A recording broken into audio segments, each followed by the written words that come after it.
Dando sequência à série de entrevistas com os candidatos a governador do Rio Grande do Sul pela Associação dos Diários do Interior, recebemos hoje candidato Vieira da Cunha, da coligação O Rio Grande Merece Mais, partidos PDT, PSC, Democratas, PV e o Partido Ecológico Nacional. Eu sou o Pedro Garcia, ao meu lado está Ronaldo Falkenbach. Candidato Vieira da Cunha, bem-vindo e muito obrigado pela presença. Eu que agradeço o honroso convite, estou aqui à disposição da nossa ADI. Bom, candidato Vieira da Cunha, se o senhor for eleito agora em outubro, o que o senhor estabelece como bandeira sua de governo? Como todo trabalhista, a nossa prioridade das prioridades é a educação. Brizola gostava de me dizer: Vieira, eu vou me inscrever no Guinness Book, ele dizia, livro dos recordes, porque eu duvido que um governador tenha construído tantas escolas como eu construí quando governei o Rio Grande do Sul. De fato, foram 6.302 escolas em apenas 4 anos de governo. Se muitas delas não estivessem ainda de pé, até hoje, era de desconfiar que essa façanha pudesse ter sido cometida. Então, essa é a minha escola, está do DNA do trabalhista, da prioridade absoluta à educação. E nós vamos iniciar com os resgate dos CIEPs, das escolas de turno integral. O Colares, quando governou o Rio Grande do Sul há 20 anos, construiu quase 100 CIEPs no estado. Com raríssimas exceções, essas escolas estão transformadas em escolas convencionais, de 2 turnos. Nós vamos recuperar a vocação dessa escola, que é a escola de turno integral, e queremos, inclusive, ampliar este programa. Então, a prioridade das prioridades do nosso governo é a educação. Então, tudo passa pela reorganização econômico-financeira do estado do Rio Grande do Sul, pelo saneamento das nossas contas, já que todos nós sabemos, o Rio Grande do Sul hoje é o estado mais endividado da nação. E isso não pode continuar. Nós estamos sendo vítimas de uma sangria. Estamos transferindo para o governo da União, para o governo federal, recursos que faltam aqui para investirmos na melhoria da qualidade de vida da nossa gente. E isso não pode continuar. Nós temos que rever o contrato da dívida com a União. Aliás, aprovamos a renegociação na Câmara e o Senado engavetou o projeto. Nós temos que procurar recuperar as perdas da Lei Candir, que nos últimos 10 anos já alcançaram mais de 20 bilhões de reais, e nós não podemos nos conformar com o índice pífio hoje de participação do Rio Grande do Sul no Fundo de Participação dos Estados. Então é um conjunto de situações que tem feito com que os recursos nossos aqui do estado sejam drenados para Brasília e muito pouco tem retornado. Candidato, nós vamos falar de dívida, vamos falar de Lei Candir, mas antes eu quero lhe questionar sobre as manifestações ocorridas no país na metade do ano passado. Foram um momento histórico para o país e o senhor, se for eleito, será o primeiro governador eleito após esse momento histórico. De que forma o seu governo vai responder ao anseio das ruas, a essa insatisfação que ficou expressa nas ruas da população em relação à política e ao poder público? Melhorando a qualidade dos serviços. Esses movimentos só ocorrem porque há uma precariedade inaceitável nos serviços públicos essenciais. Começou com o transporte público. Tá? O estopim de tudo foi a insatisfação da população com a qualidade do transporte coletivo. Inclusive começou aqui pelo Rio Grande do Sul, mais especificamente por Porto Alegre, e depois se alastrou país afora. Então nós temos que garantir à população serviços públicos de qualidade. O que o povo brasileiro não aceita mais, e aqui no Rio Grande do Sul não é diferente, é pagar os seus impostos e não ter como retorno serviços públicos de qualidade, principalmente nesses setores fundamentais, que é o transporte, a educação, a saúde, a segurança. E o povo também já transbordou a paciência do povo na questão da corrupção, que foi uma das grandes bandeiras desse movimento, tanto é que a PEC 37, que era aquela proposta de emenda à Constituição que visava a retirar poderes de investigação do Ministério Público, foi rejeitada praticamente pela unanimidade da Câmara, exatamente porque uma das bandeiras do movimento foi contra a PEC 37, porque o movimento também é contra a corrupção e contra a impunidade. Então são bandeiras que imantaram a consciência da população brasileira. Infelizmente, houve, no decorrer do processo, alguns desvios do movimento, atos de vandalismo, de depredação do patrimônio público e privado, o que acabou afastando a população desse movimento muito saudável de rua que estava pressionando legitimamente os governos para que eles cumprissem a sua obrigação, que é exatamente aquela que me referi, retornar os impostos pagos com serviços públicos de qualidade. Com esses grupos que se infiltraram, Black Blocs e outros, né, acabou então, o movimento acabou arrefecendo. Tá? E hoje, como tu disseste, ainda ocorre, mas de maneira isolada aqui ou ali. Mas deixaram grandes lições. Tá? Aqueles movimentos deixaram grandes lições. E penso que nós temos muito a aprender, né, com aqueles protestos, tá? Especialmente os políticos. E aí eu me refiro, né, a todos os níveis da política, tanto o legislativo como o executivo. Há uma crise enorme de representação política, a população não se sente representada, bem representada, pelo menos, pelos atuais parlamentares e governantes.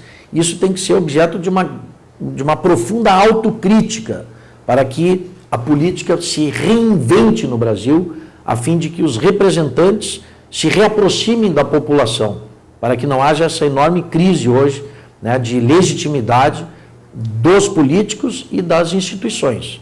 Porque isso é muito perigoso para o próprio regime democrático, na medida em que as instituições e os representantes eleitos, né, se distanciam, né, daqueles que lhe dão legitimidade, que é a população, é a própria democracia que entra em crise e que fica sob risco. E eu que já vivi, tenho 54 anos de idade, debaixo de uma ditadura, o que eu não quero é que volte uma ditadura, volte um período autoritário.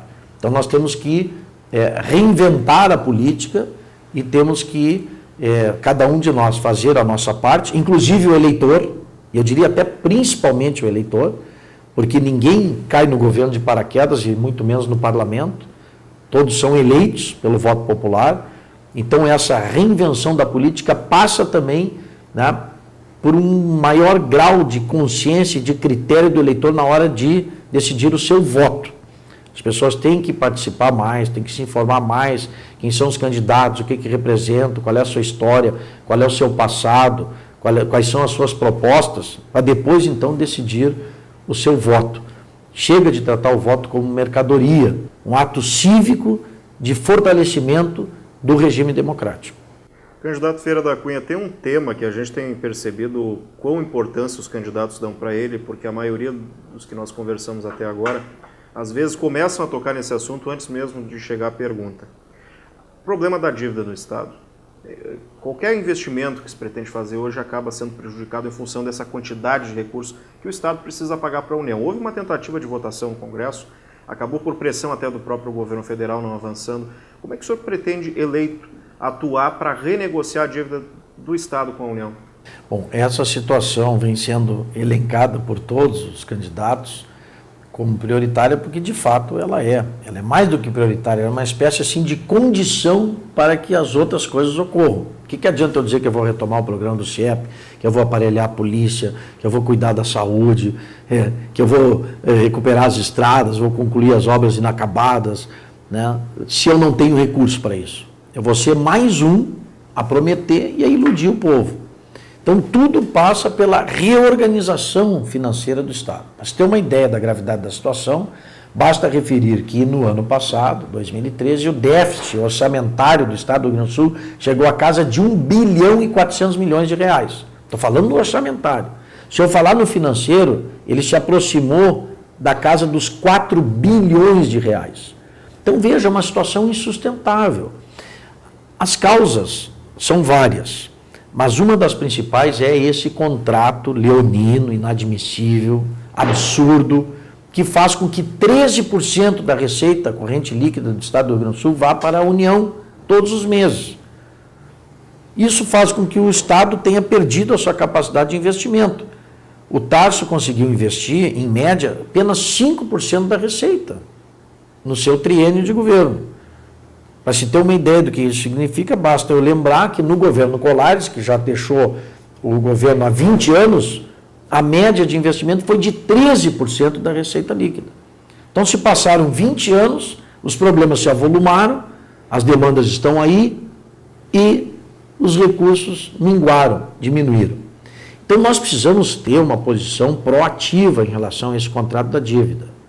Se o governo continuar insensível às nossas reivindicações de repactuação, não há outra saída, nós temos que questionar esse contrato judicialmente, bater as portas do Supremo Tribunal Federal e argumentos não nos faltam.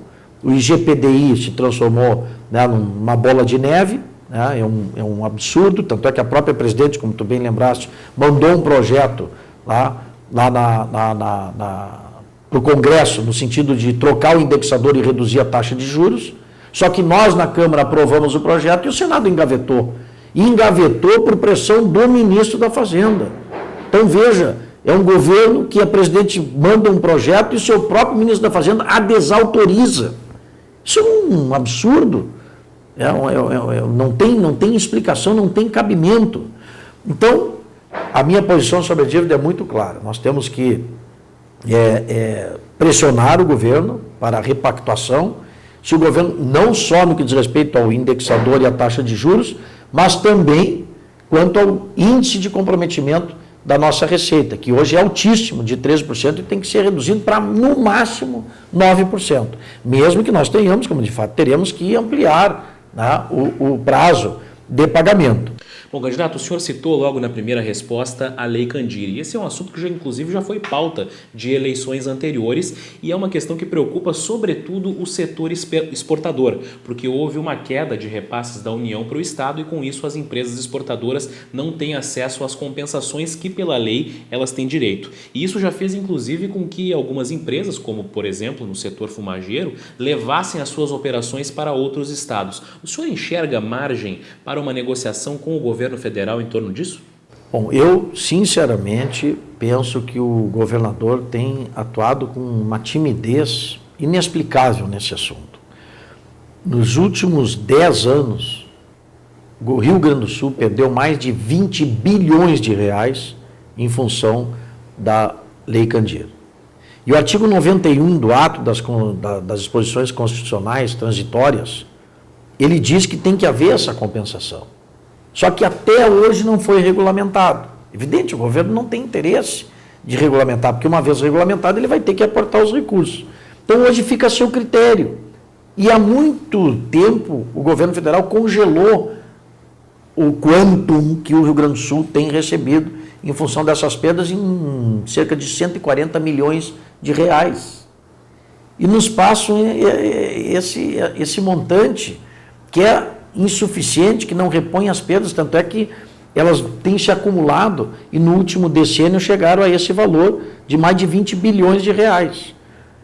E eu acho um absurdo que o governador do Rio Grande do Sul, que é um dos estados mais prejudicados, né, com essa falta de regulamentação desse dispositivo, já não tenha liderado um movimento, né, nacional pela regulamentação do artigo 91 do ato das disposições constitucionais transitórias, para que nós possamos receber finalmente o que nos é de direito em relação à Lei Candir. Não é uma situação diferente a que nós vemos no Fundo de Participação dos Estados. Agora há pouco o Congresso modificou os critérios do FPE contra o meu voto e da grande maioria da bancada gaúcha, porque nós vamos ainda diminuir o percentual, que já é baixo hoje, de participação do Rio Grande do Sul nesse fundo. Então, por qualquer ângulo que se olhe, a relação federativa do Rio Grande do Sul com a União, nós estamos sendo prejudicados.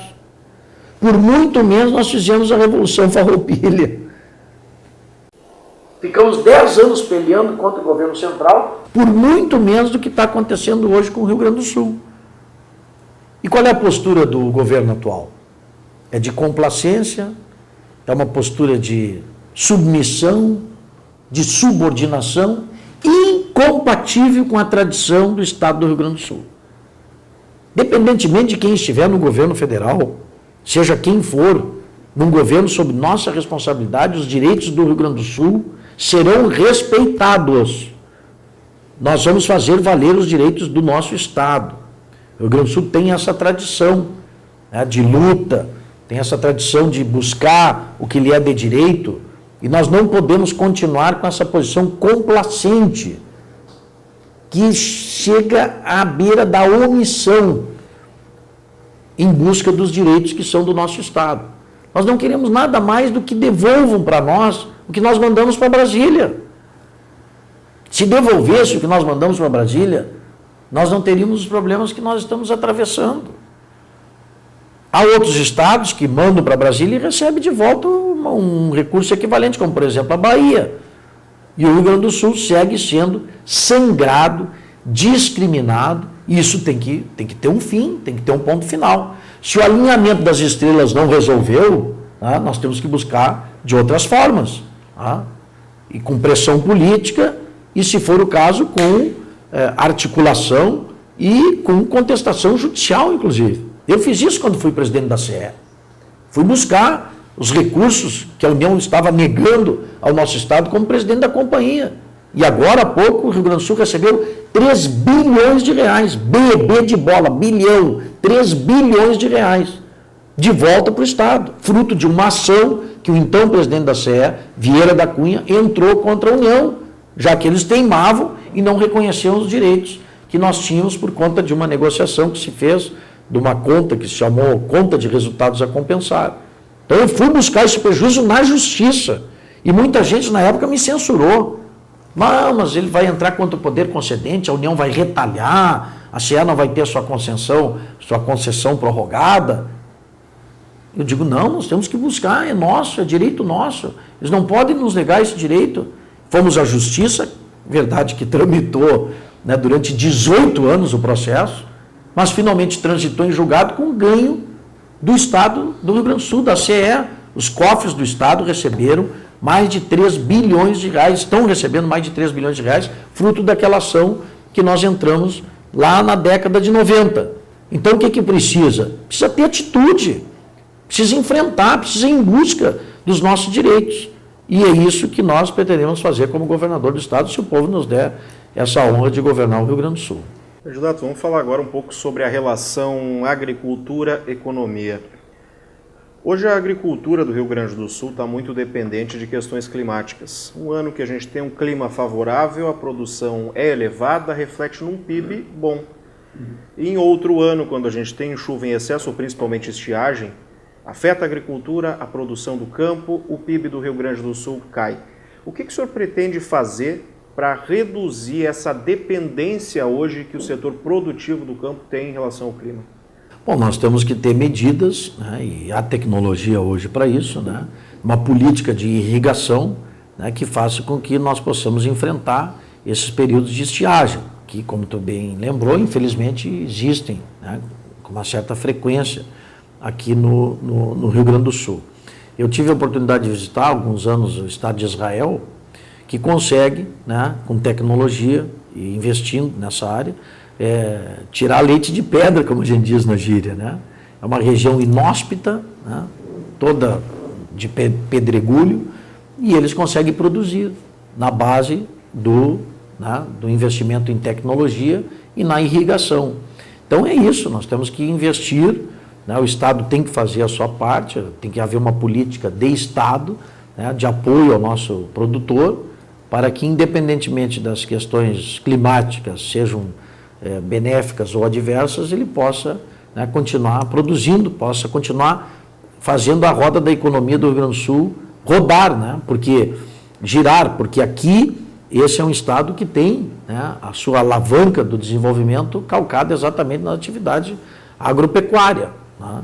Então, se essa é a nossa âncora do desenvolvimento, a base do nosso desenvolvimento, nós temos que ter política do Estado que nos permitam, né, produzir no campo e ter esses mecanismos, né, de defesa contra as condições climáticas adversas. Agora, candidato, a agropecuária enfrenta um outro desafio, que é manter o jovem no campo, né? Porque hoje o que a gente observa é um envelhecimento da população do campo à medida que muitos jovens optam por ir à cidade em busca de outras oportunidades. E considerando a importância da agricultura para a economia do Rio Grande do Sul, isso é algo que realmente preocupa. Agora, candidato, a agricultura enfrenta um outro desafio, que é a manutenção do jovem no campo. Hoje se observa um fenômeno que é o envelhecimento da população rural e muitos jovens estão trocando o campo pela cidade em busca de novas oportunidades. O que o Estado pode fazer para evitar que essa situação, que esse fenômeno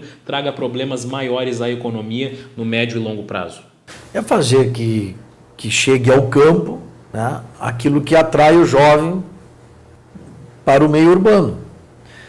Nós estamos atrasadíssimos nisso, né, porque nem ligação trifásica, né, grande parte, né, da população rural tem. Né. Então, uma energia, nem energia, que é um insumo básico para o desenvolvimento, a nossa zona rural tem. Né. Então, começa com uma energia de qualidade, com rede trifásica, para que a gente possa levar os equipamentos, a tecnologia, né, para o campo, para que o nosso jovem possa, dentro do seu, né, do seu ali, né,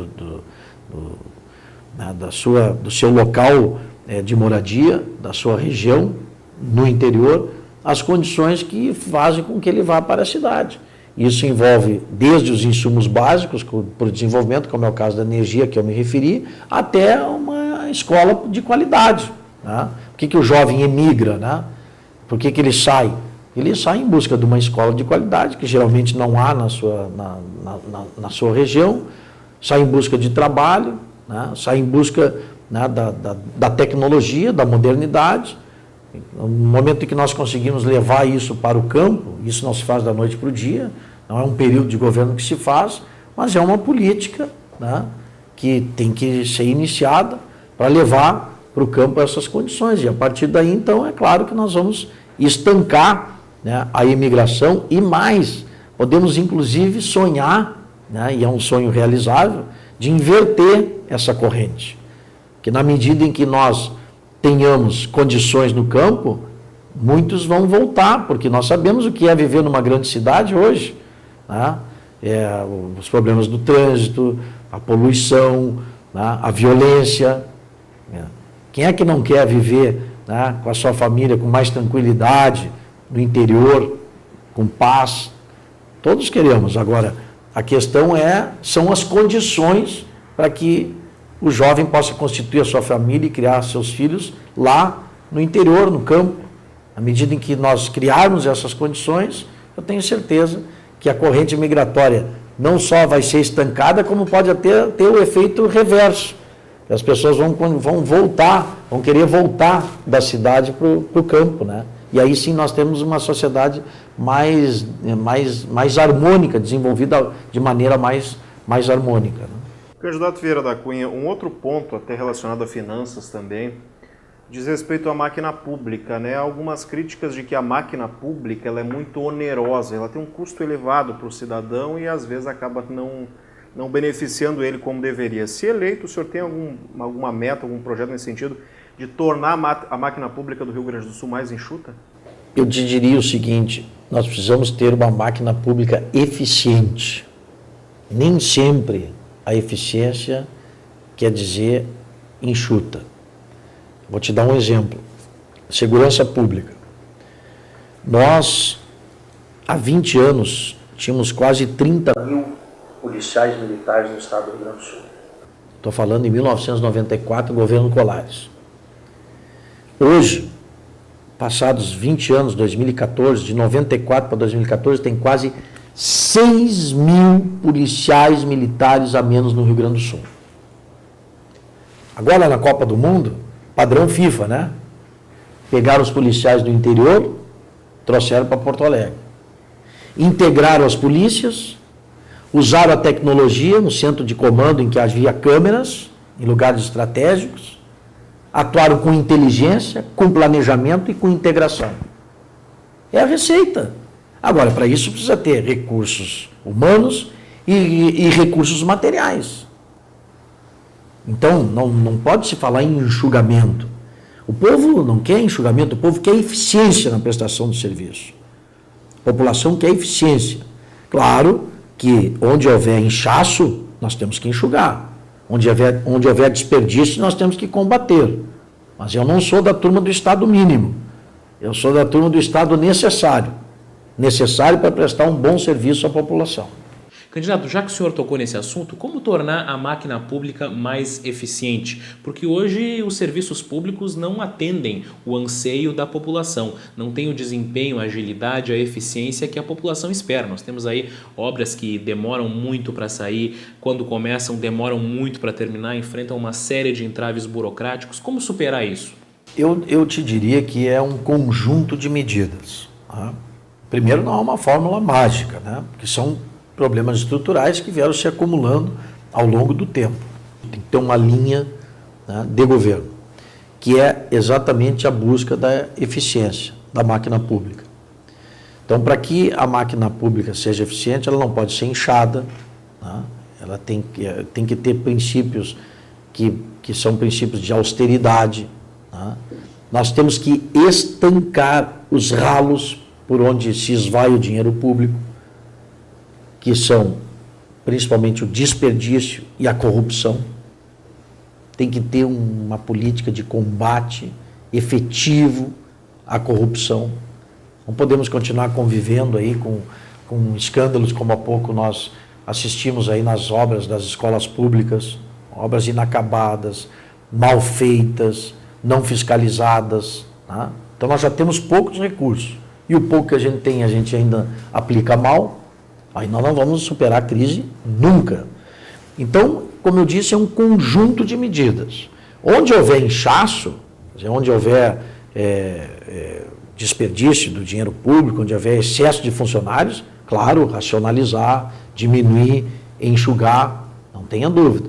E onde houver necessidade, onde já falta de recursos humanos, como por exemplo eu me referi à área da segurança pública, vamos realizar concurso público e vamos colocar para dentro da máquina pública os profissionais necessários para prestar um bom serviço à população.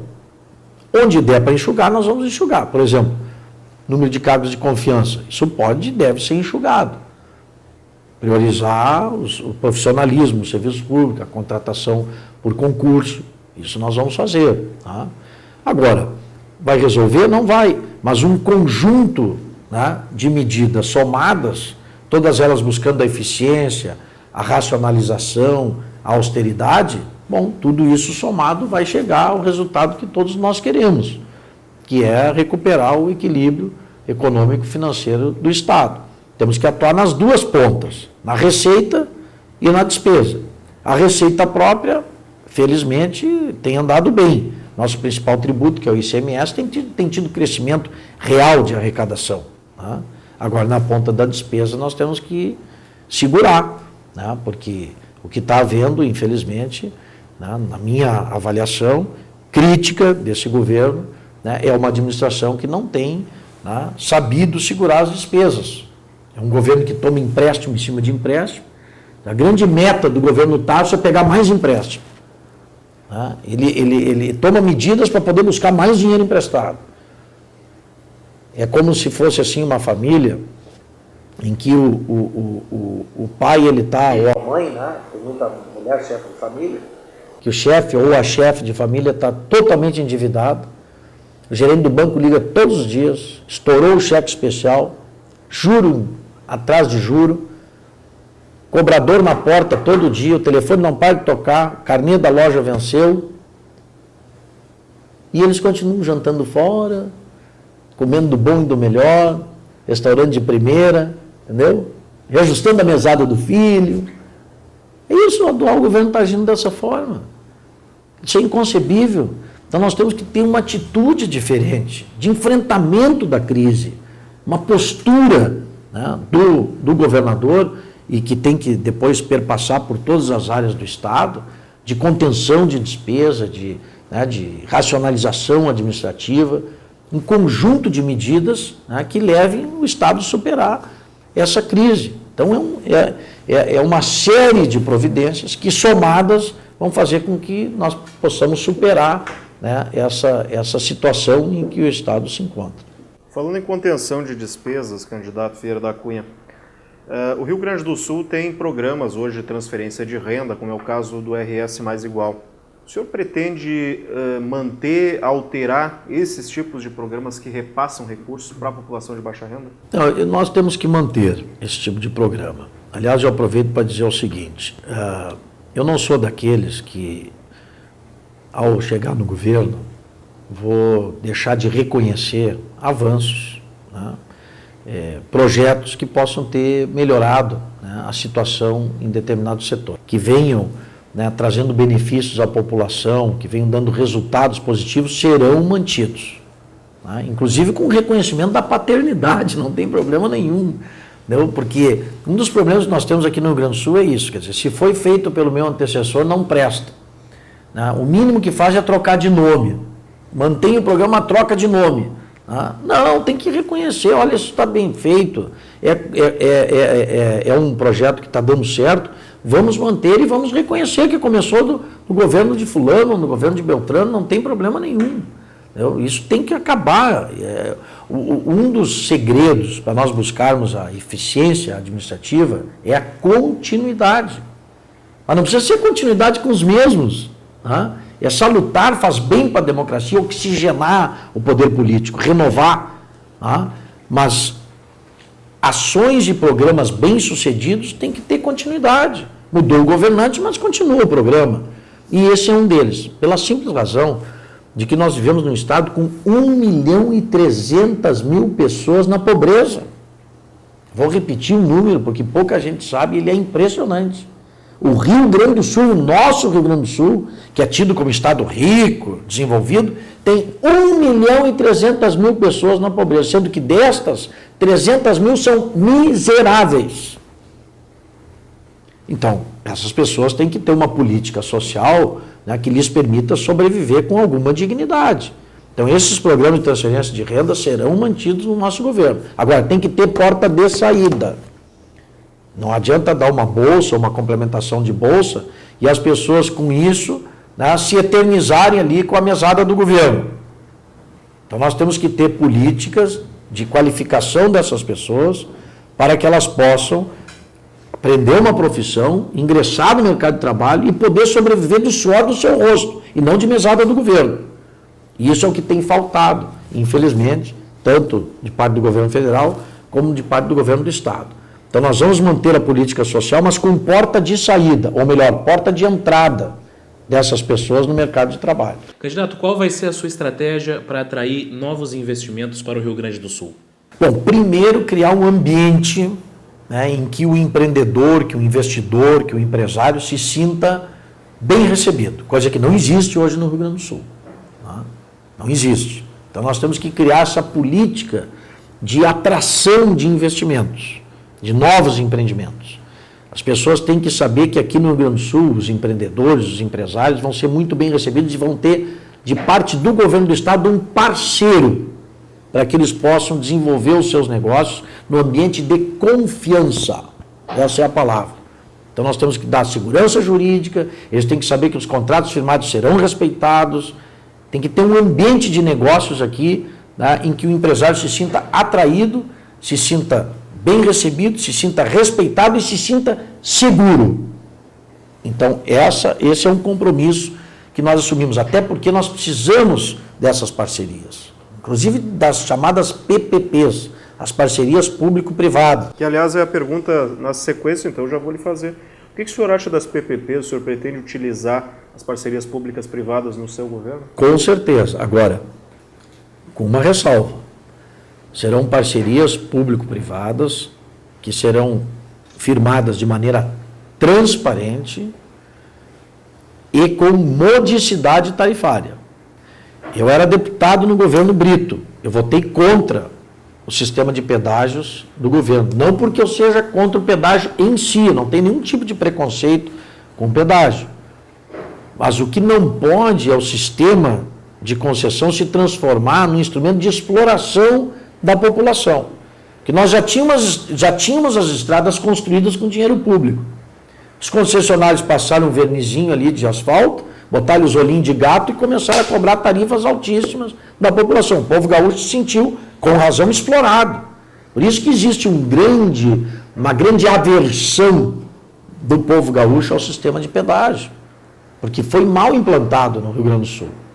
Então, parceria público-privada, sim. Exploração, não. Então, nós temos que ter editais de licitação que façam que haja o chamado, que é uma expressão da iniciativa privada, um jogo de ganha-ganha, né?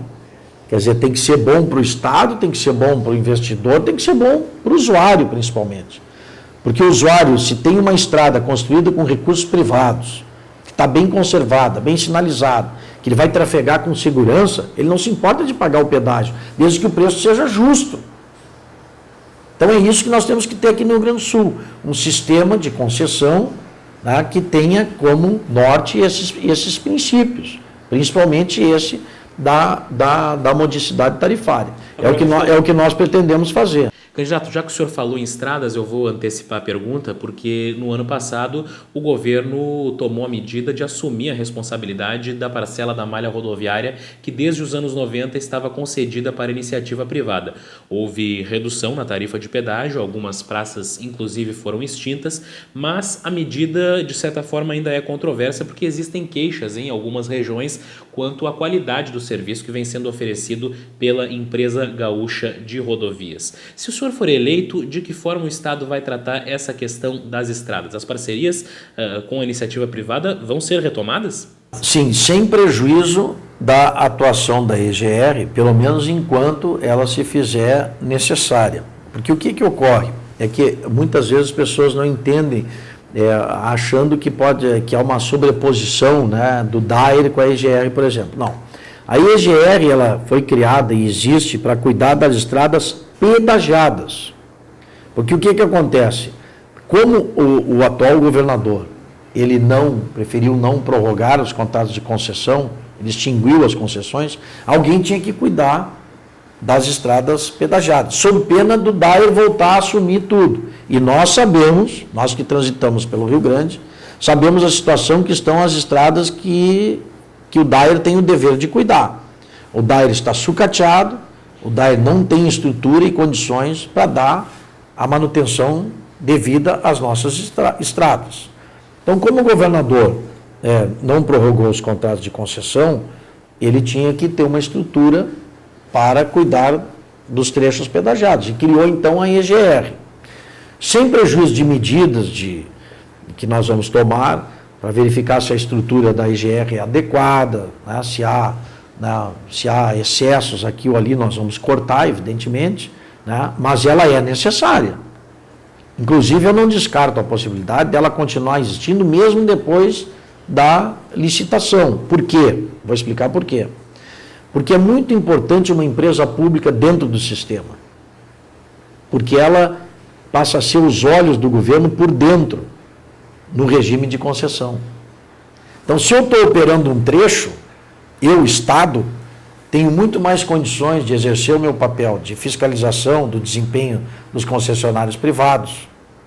É como aqui em Porto Alegre, por exemplo, a convivência da Carris, que é uma empresa pública de transporte, com os concessionários privados de transporte coletivo. Convivem muito bem. A Carris tem a sua linha, é pública, e os concessionários privados têm as suas, que é privada. E nós podemos até comparar a qualidade do serviço que uma empresa pública oferece com aqueles que a iniciativa privada está oferecendo. Então, a EGR pode conviver perfeitamente, né, com as concessões privadas. E é o que nós pretendemos fazer. É um sistema, né, de concessões que faça com que haja essa convivência que eu considero extremamente salutar de atuação de uma empresa pública com empresas privadas, que atuam no mesmo setor, mas, evidentemente, em trechos diferentes, né, de rodovias. Bom, o candidato Vieira da Cunha tem um outro ponto também, que ele tem aparecido e com certeza vai aparecer muito ainda, não só nesse período eleitoral, mas independente de quem for eleito, que é a questão da relação entre o governo do Estado e o magistério gaúcho. Sim. A questão envolvendo o piso nacional dos professores, o governo do Estado diz que não tem condições de pagar hoje atualmente porque há um indexador, que segundo o Estado não é o ideal, houve até uma tentativa de mudança sobre isso. Se eleito, o que o senhor pretende fazer em relação ao piso e como é que deve ser a sua relação, a relação de Vieira da Cunha com o magistério gaúcho? Começo pela parte final. Vai ser de diálogo permanente de busca de parceria, porque não se faz educação de qualidade sem o professor motivado e valorizado. Então, ponto número 1. Se depender de mim, com o CEPER, sindicato, atrito zero. 100% de parceria, de diálogo e de relação construtiva. Quanto ao piso, a Lei Nacional do Piso, que tem, aliás, do governador atual a segunda assinatura, ele era ministro da Educação quando a lei foi editada. Então, a primeira assinatura é Luiz Inácio Lula da Silva, a segunda é Tarso Fernando Genro.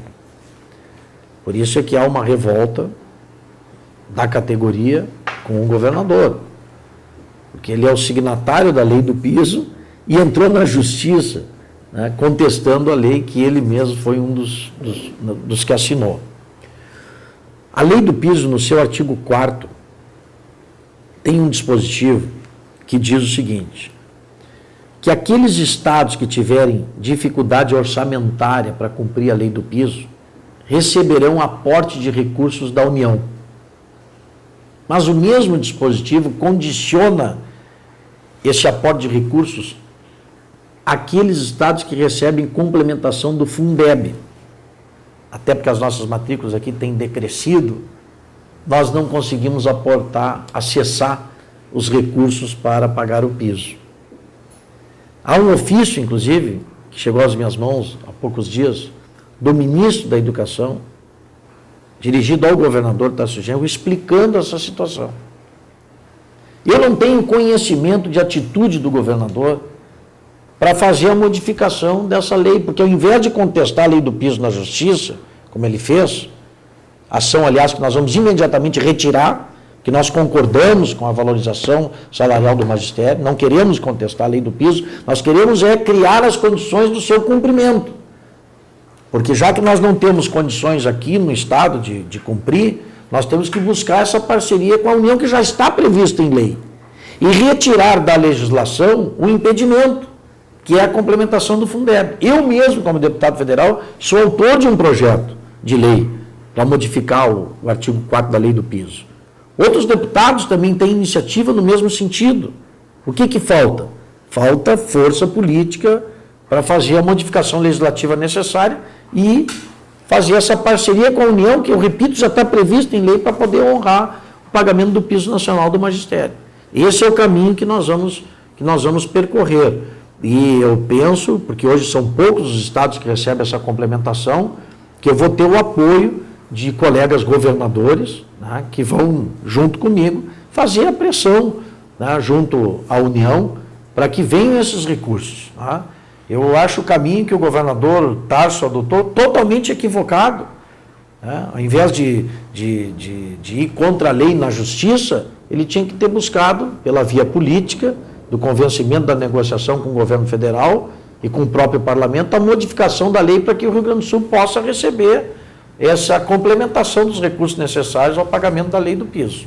Bom, candidato, outro ponto que interessa diretamente o funcionalismo é a questão do IP, porque nós observamos em várias regiões aí situações de verdadeiras debandadas de médicos que estão se descredenciando do IP porque alegam que os valores pagos não são suficientes e aí diversas especialidades ficam desassistidas. O que o Estado pode fazer para melhorar a qualidade do IP e o atendimento à população, ao funcionalismo mais especificamente?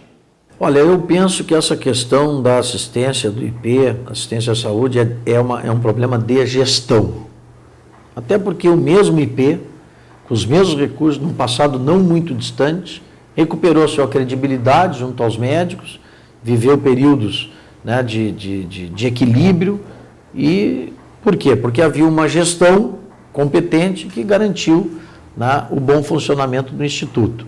Então, eu penso, sinceramente, que uma gestão profissional, né, que faça com que os recursos, né, do Instituto sejam bem aplicados, resolve, né, esse tipo de problema, essa fuga de médicos hoje constatada, que já ocorreu também no passado. Candidato, saúde, tema também importante nesse período eleitoral. Hoje, o Estado do Rio Grande do Sul não consegue investir o mínimo previsto pela Constituição na área da saúde, que são os 12%, De outro lado, a gente tem municípios, alguns deles investem quase 30% dos orçamentos municipais na área da saúde, que acaba, evidentemente, prejudicando, né, as contas de muitas prefeituras. O que o senhor pretende fazer, se eleito, para aumentar os investimentos na área da saúde? Bom, cumprir a lei. Nós temos que cumprir a lei. O Rio Grande do Sul tem que investir os 12% previstos em lei na área da saúde. Se conseguirmos fazer isso, já vamos estar dando uma grande contribuição, né, para melhorar a qualidade do atendimento da população. O problema da saúde não vai ser resolvido isoladamente, nem pelos municípios, que, como tu bem disseste, eu repito, já gastam até mais, né, do que podem e do que tem o dever legal de fazê-lo e constitucional, nem pelo Estado, né, e nem pela União. Nós temos que ter um regime de colaboração entre os 3 entes federados para resolver a questão da saúde pública. Um exemplo concreto é esse hospital que foi inaugurado há pouco tempo aqui na Zona Sul de Porto Alegre, um sonho de muitos anos. Então se uniram iniciativa privada, Grupo Moinhos de Vento, a União, que bancou metade dos recursos, mais o Estado e a Prefeitura de Porto Alegre. A parceria dos 4 resultou no atendimento do antigo sonho da população, que é um hospital 100% SUS para atender o extremo sul de Porto Alegre. Então está ali a fórmula. Tá? Tem que haver esse esforço coordenado, tá, entre todos os entes da federação, com a iniciativa privada, com os hospitais privados, com os filantrópicos, para resolver o problema. Senão nós não vamos resolver. Não há pesquisa que se faça, tanto em nível nacional como aqui no Rio Grande do Sul, que não elenque a saúde como problema número 1 da população, disparadamente.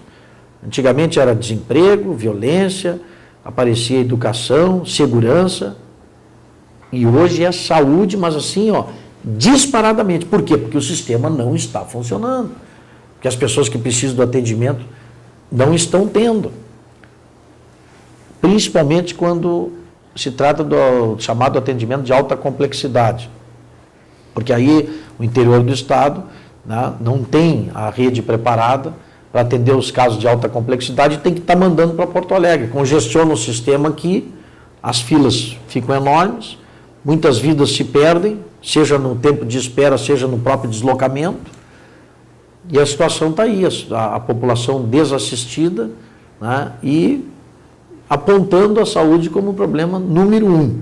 Bom, se é o problema número 1, nós, governantes, temos o dever de dar a ele a importância que a população está atribuindo.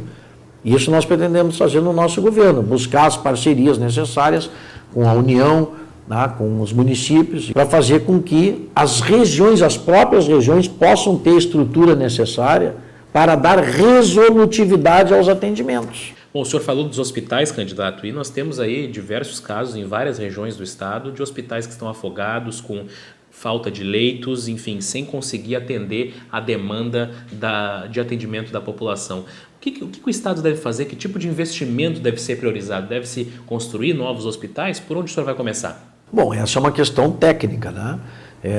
Essa resposta tem que ser dada pelos especialistas no assunto, a partir de estudo de demandas, de prioridades. Nós temos uma bagagem acumulada em relação a isso, há planos em andamento, há os conselhos regionais de desenvolvimento que têm discutido, que aliás eu quero aqui sublinhar, é uma conquista de um governo trabalhista, de Alceu Colares, que não só criou, como institucionalizou os conselhos regionais de desenvolvimento.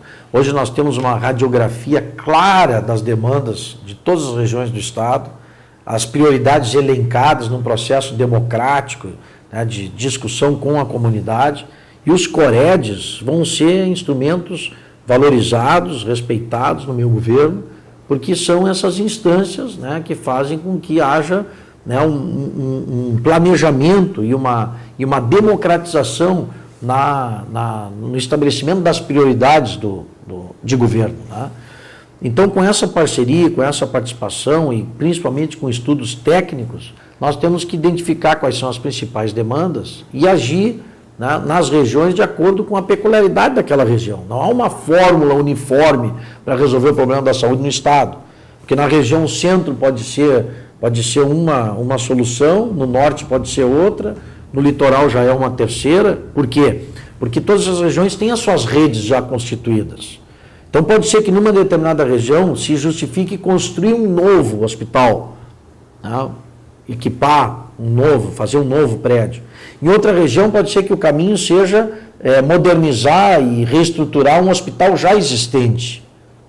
E assim vai. Eu acho que nós temos que estudar regionalmente a demanda e atuar localmente na região de acordo com as características, as demandas e os estudos técnicos que vão indicar qual é o tipo de estrutura necessária para o bom atendimento da população naquela região específica. Outro tema também, candidato, fundamental é segurança pública. O senhor já no começo da conversa já tocou no assunto. Hoje há uma defasagem de homens. Se a gente pegar o exemplo da Brigada Militar, se fala que seriam necessários hoje mais 10 mil homens no estado. A Prefeitura de Porto Alegre está pedindo mais 2 mil policiais, né, para reforçar a segurança. É possível, ao longo dos próximos 4 anos, retomar ou recuperar essa força de trabalho que a Brigada perdeu ao longo das décadas? É possível e é necessário. E como nós faremos por concurso público. Nós temos que abrir os concursos públicos necessários, porque senão nós não vamos resolver esse problema. O Rio Grande do Sul, o mapa da violência foi recentemente, é um estudo muito conceituado e recentemente foi divulgado. Nós chegamos aqui no Rio Grande do Sul ao índice de 22 homicídios por 100 mil habitantes. Para vocês terem ideia do que isso significa, basta dizer que aqui no Uruguai, do nosso ladinho, é de 5 homicídios por 100 mil habitantes o índice.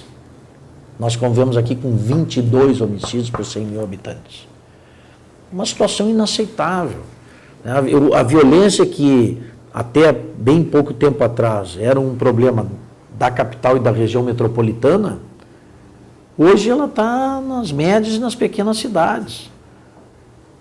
E esse problema se generalizou no estado inteiro.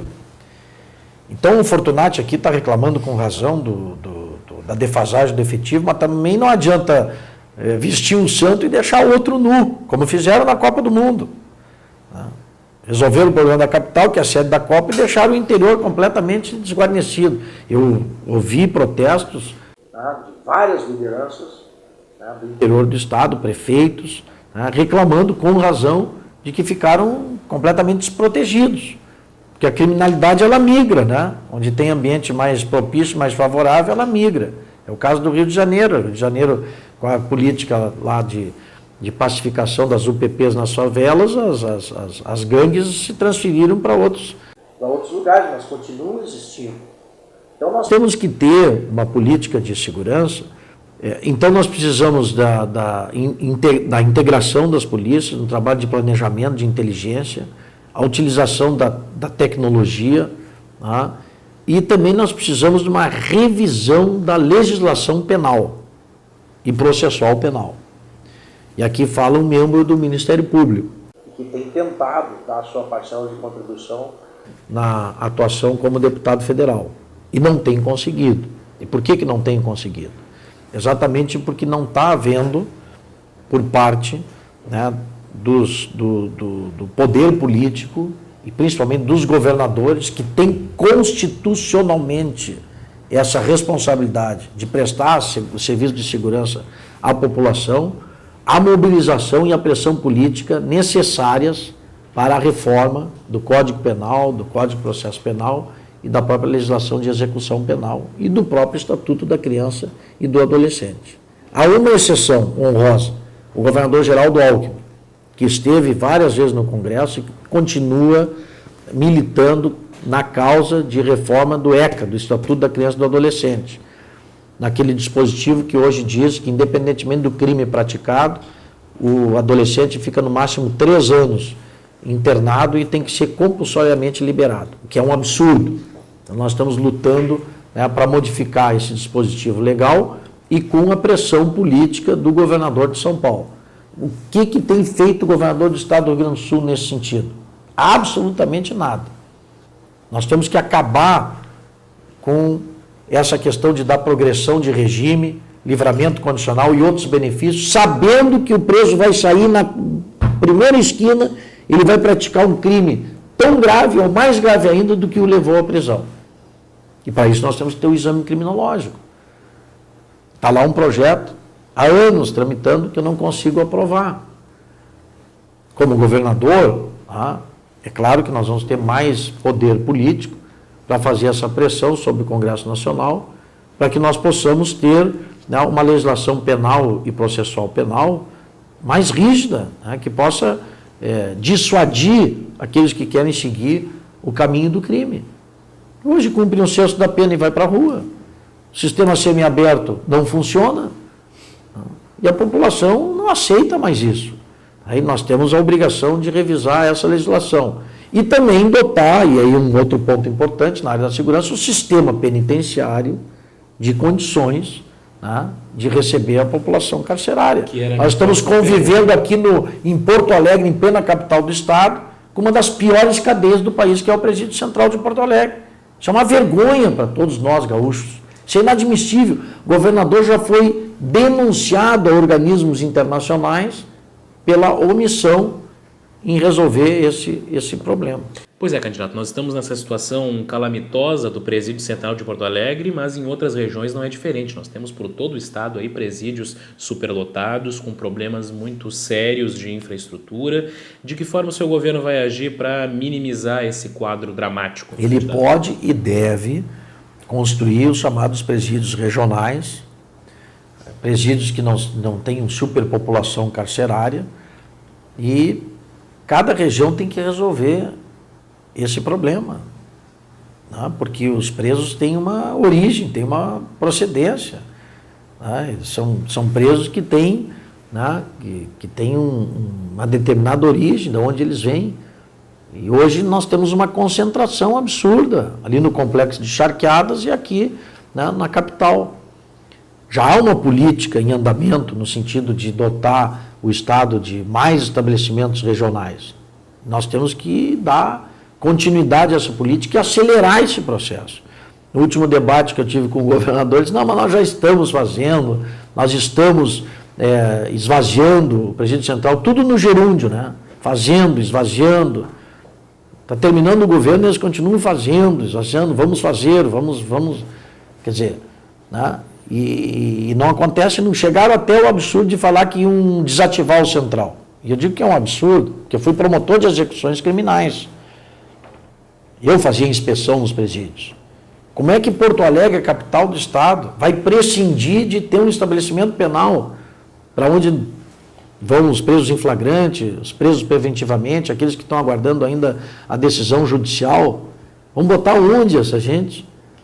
Recém eu referi aqui o índice de criminalidade. Se nós formos a Porto Alegre é uma coisa impressionante. Porto Alegre, no mapa de violência, tem um índice de homicídios de 42,4 por 100 mil habitantes. O Rio Grande do Sul já é alto, que é de 22, Porto Alegre tem 42,4. Para vocês terem uma ideia, Rio de Janeiro tem 21,5, São Paulo baixou para 15,4, São Paulo capital, o índice de homicídios. Então, antigamente se dizia que Rio e São Paulo eram cidades violentas. Compara com Porto Alegre. Vou repetir, hein? Porto Alegre 42,4, Rio de Janeiro 21,5 e São Paulo 15,4 homicídios por 100 mil habitantes. Rio, São Paulo, cidade violenta é coisa do passado. Agora, Porto Alegre é a cidade violenta. E isso está presente no estado, porque, como eu disse, infelizmente, a violência já bateu a porta das médias e das pequenas cidades do interior também. Nós temos que inverter isso. Como? Com uma política de segurança pública, de Estado, como o Rio de Janeiro e São Paulo fizeram de uns anos para cá e agora estão colhendo os frutos, os resultados dessa política. Estão investindo, estão aparelhando a polícia, estão recrutando gente, dotando o Estado dos recursos humanos e materiais necessários para combater efetivamente essa escalada de violência e de criminalidade. Bom, candidato Vieira da Cunha, voltando a um assunto que a gente abordou lá no início da entrevista, das manifestações do ano passado, do meio do ano passado, o principal ponto levantado pelas mobilizações foi justamente a questão do transporte, reajuste da tarifa, o impacto no bolso do trabalhador, a qualidade do serviço. Se eleito, o senhor acredita que há espaço para que o Estado consiga reduzir o valor da tarifa do transporte urbano e mais há como o Estado subsidiar a tarifa do transporte? Bom, primeiro as manifestações estavam muito voltadas ao transporte municipal, né? Era a questão tarifária no município. E esse é um assunto da competência, né, dos prefeitos. Aqui em Porto Alegre, por exemplo, o Fortunati está tomando as medidas, né, necessárias, inclusive fazendo uma licitação, né, do sistema de transporte. A primeira resultou deserta, né, nenhuma empresa compareceu, mas vai haver agora uma nova tentativa, né, de uma licitação. A licitação está prevista na Constituição. Nós temos que fazer a licitação, inclusive, em nível estadual. Temos as linhas intermunicipais, né, de transporte estadual, e que não são licitadas há muito tempo, né? Então, nós precisamos cumprir a lei, né, respeitar a Constituição, realizar essas licitações e, com base nos contratos que se firmarem nessas licitações, exigir dos concessionários qualidade na prestação do serviço, né? E a tarifa ela é resultante, né, de uma realidade de custos que nós temos, né? Não dá para fazer mágica, né? Não existe almoço grátis, como se diz, né? Inclusive, há uma política de isenção tarifária que acaba repercutindo no próprio valor da tarifa. Muita gente não paga, né? Aqui em Porto Alegre, por exemplo, há uma lei municipal que baixou de 65 para 60 anos a gratuidade. Então, alguém acaba pagando esse custo, né? Então, há uma necessidade de revisar todo o sistema, inclusive essa política de isenções, né, que acaba onerando, às vezes, aquele que mais está em dificuldade para pagar a tarifa, acaba pagando por ter mais de 60 anos, mesmo tendo uma condição socioeconômica estável e boa, ele acaba não pagando e o operário que está desempregado paga por ele. Isso é uma inversão de valores, é absurdo. Então, tem que resolver algumas distorções do sistema, com transparência, com diálogo com os concessionários, com os empresários que atuam nessa área, né? Mas sempre tendo como norte o interesse público, né? Você buscando um serviço de qualidade e qualificado.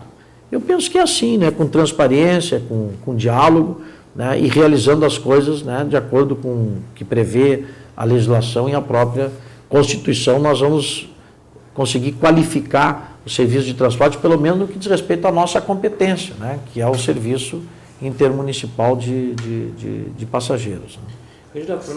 Aliás, quanto ao transporte, se me permite rapidamente, né, nós temos que também falar da questão do transporte de cargas, né, que é um problema sério aqui no Rio Grande do Sul, porque a precariedade das nossas estradas acaba, né, onerando muito aqueles que têm que utilizar das nossas rodovias para escoar a sua produção, né.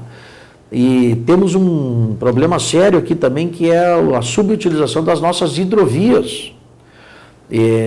O Rio Grande do Sul foi aquinhoado, né, pela natureza. Tem 3 estados no país, 3 só. Nós temos 27 estados da federação e só 3 têm rios navegáveis. Amazonas, né, São Paulo e Rio Grande do Sul. E sabe quanto representa o transporte de carga por hidrovia, né, no volume de transporte geral do Estado? 3%. Nós só escoamos 3% das nossas mercadorias via fluvial. E por quê? O superintendente de portos e hidrovias está sucateado.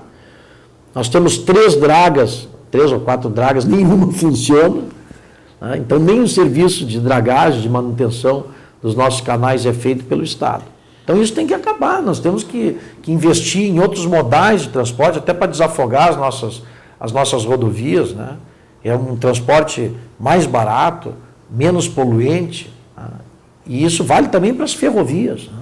Bom, aproveitando esse gancho, candidato, nós vamos passar agora para as perguntas enviadas por veículos associados da ADI, tratando de demandas regionais, e a primeira pergunta é justamente a respeito disso, uma pergunta enviada pela região Centro-Oriental, Jornal do Povo de Cachoeira do Sul, que pergunta qual a importância da navegação fluvial em seu projeto de governo e qual o seu compromisso com a dragagem do Rio Jacuí e o aparelhamento do Porto de Cachoeira. Bom, primeiro é a minha terra natal, né? Então eu, como cachoeirense, né, quero aqui reafirmar, né, o meu compromisso com o desenvolvimento de Cachoeira e de toda a região. e o compromisso é total, né?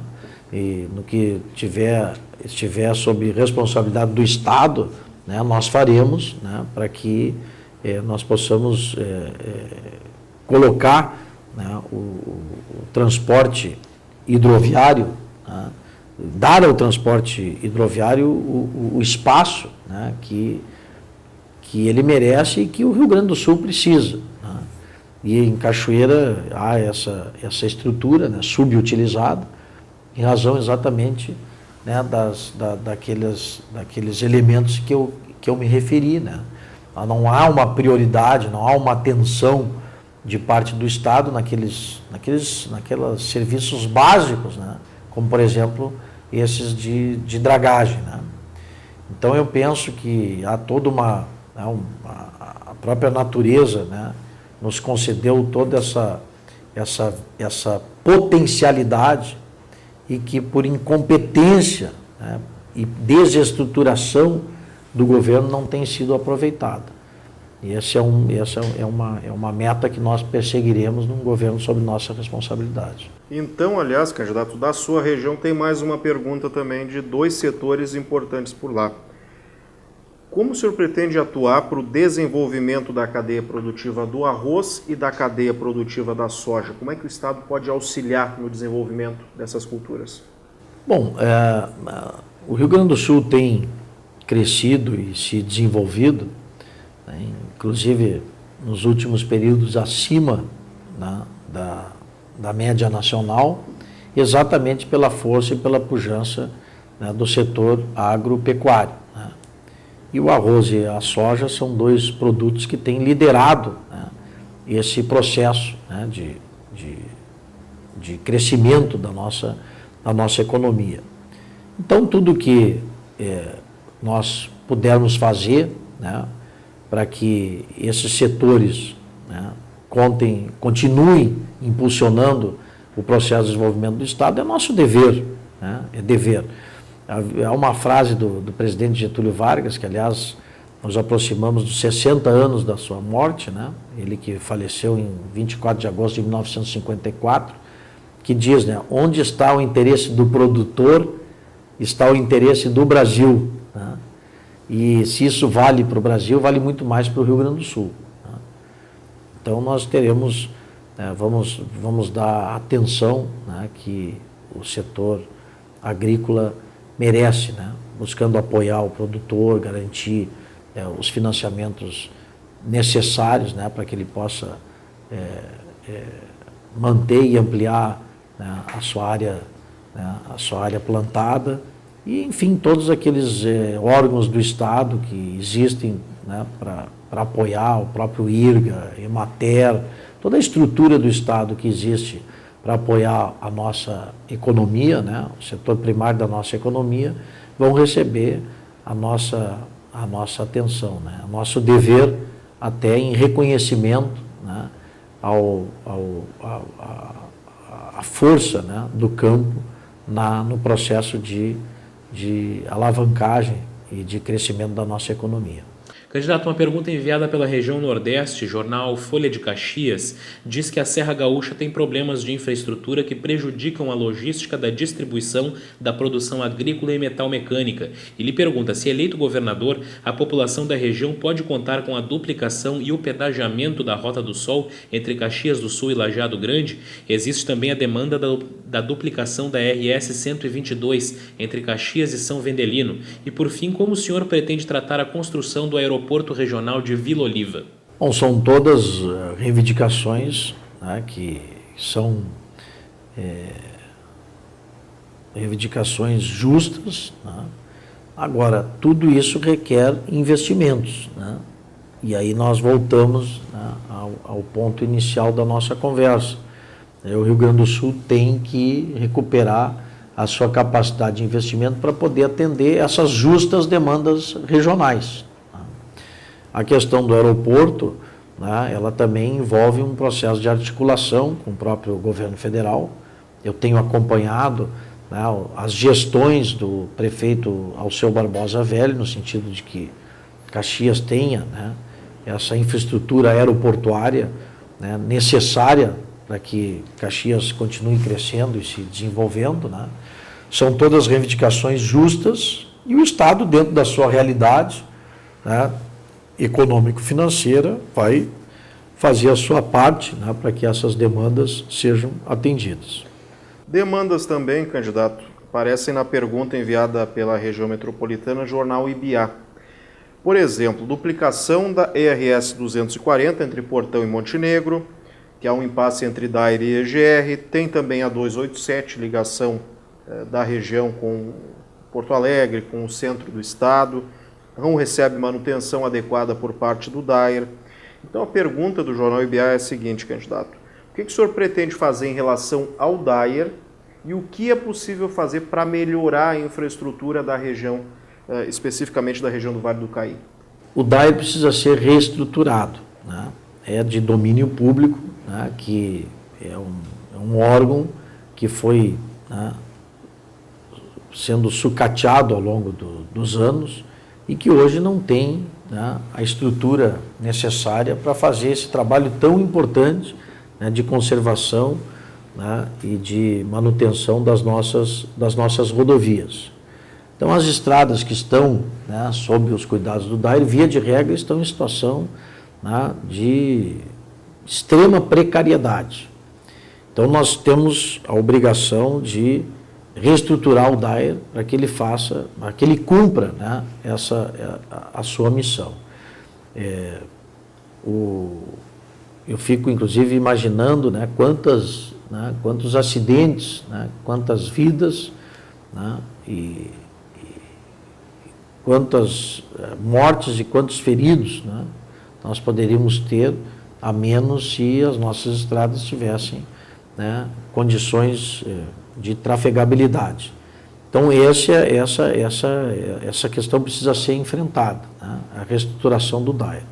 Quanto às demandas específicas, sobre seja manutenção, seja ampliação, seja duplicação de rodovias, tá, nós temos que partir para as parcerias público-privadas, tá, porque o Estado, como eu já respondi num item anterior, né, ele não dispõe dos recursos necessários para fazer frente às demandas, né, que são generalizadas hoje no Estado, né, porque elas foram se avolumando, haja vista essa precariedade do DAIR, né, elas foram se avolumando e hoje nós temos que tomar um conjunto de medidas que passam pela reestruturação do DAIR, né, por garantir eficiência e atuação da EGR e por licitações para conceder à iniciativa privada trechos de rodovias, né, para que nós possamos ter, né, no estado do Rio Grande do Sul um conjunto de obras, né, que permitam que a nossa malha rodoviária seja recuperada e que atenda com qualidade a população usuária. Bom, de certa forma o senhor já respondeu essa próxima pergunta, mas eu vou lhe fazer porque, afinal de contas, foi a pergunta enviada pela região Noroeste, jornal O Nacional, diz que Passo Fundo é polo de uma importante região em que a logística é fundamental para o desenvolvimento. E aí ele pergunta sobre dois projetos de duplicação, o da ERS 324, entre Passo Fundo e Casca, e o da ERS 135, entre Passo Fundo e Erechim, ambos parados no governo do estado. Qual a promessa ou proposta do candidato para viabilizar a duplicação destas duas importantes rodovias? Assim como várias outras obras, né, que estão paradas, inconclusas, outras sequer iniciaram. Então nós temos muitos gargalos, né, em várias regiões do estado. Estas obras já estão identificadas e elencadas como prioridade pelos COREDs, pelos Conselhos Regionais de Desenvolvimento. Nós temos esse quadro, né, muito bem definido, né, pelos COREDs, então nós sabemos o que temos que fazer e onde temos que atuar, né. O que nós precisamos é tomar um conjunto de providências administrativas, seja na recuperação e reestruturação do DAIR, seja na atuação eficiente da IGR, seja, né, nas licitações em busca de parcerias público-privadas que nos permitam, né, concluir as obras que estão em andamento, de um lado, realizar as obras novas necessárias e conservar as estradas, manter as estradas e dotá-las de qualidade para que os nossos usuários possam trafegar com segurança. Acho que essa sua resposta, candidato, se aplica também à pergunta enviada pela Gazeta do Sul, da região dos Vales, sobre a duplicação, necessidade de duplicação da RSC 287, principalmente no trecho Santa Cruz-Venâncio. Exatamente, vale a mesma resposta, né? É um trecho de alta trafegabilidade, né? E nós temos que ir em busca, né, de uma fórmula que faça com que haja os investimentos necessários, né, para que os usuários possam trafegar com segurança. Bom, para a gente terminar, candidato, mais uma pergunta da região Vale do Rio Pardo. O senhor sabe que a fumicultura é a base econômica dos municípios que compõem a região do Vale do Rio Pardo, mas há uma preocupação muito grande, afinal de contas, nos últimos anos vem surgindo uma série de restrições em nível de legislação, em nível de resoluções de agência reguladora, que geram preocupação com a subsistência da produção fumageira no médio e longo prazo. Qual será o seu posicionamento enquanto governador em relação à cadeia produtiva do tabaco? Não pode ser outra que não de defesa da nossa economia, né, dos interesses da região, né? A indústria do tabaco, nós sabemos que há toda uma política, né, de restrição, né, em função dos conhecidos malefícios, né, que o fumo causa à saúde, mas o fato é, né, que enquanto existirem fumantes, né, vai existir a produção do cigarro, né? E se esse produto não for fabricado aqui, vai ser fabricado em outro lugar, gerando emprego e renda em outras regiões, aqui ou no exterior. Então eu penso que nós temos, eu como governador tenho o dever, né, de defender os interesses de uma região, né, que tem o seu desenvolvimento, a sua geração de emprego e renda intimamente associada a esse produto. Então, a indústria do fumo, os produtores, né, de fumo da região, os trabalhadores, vão contar com a minha parceria no sentido de nós preservarmos, né, os empregos, né, e fazermos com que essa atividade continue gerando, né, renda, né, para aquela região. Perfeito. Então, candidato Vieira da Cunha, da coligação O Rio Grande Merece Mais, partidos PDT, PSC, Democratas, PV e o Partido Ecológico Nacional. Candidato, muito obrigado pela presença e uma boa campanha para o senhor. Eu que agradeço a vocês aí por essa oportunidade, agradeço a ADI, Associação dos Diários do Interior, por ter tomado essa iniciativa. Nós sabemos que se tratam de veículos de comunicação que têm forte inserção, né, nas suas respectivas regiões, né, e que exercem um papel muito importante na democratização da mídia impressa aqui no nosso estado. Então, obrigado e cumprimentos pela iniciativa. Certo. Ronaldo Falkenbach, muito obrigado. E na sequência voltamos com mais entrevistas.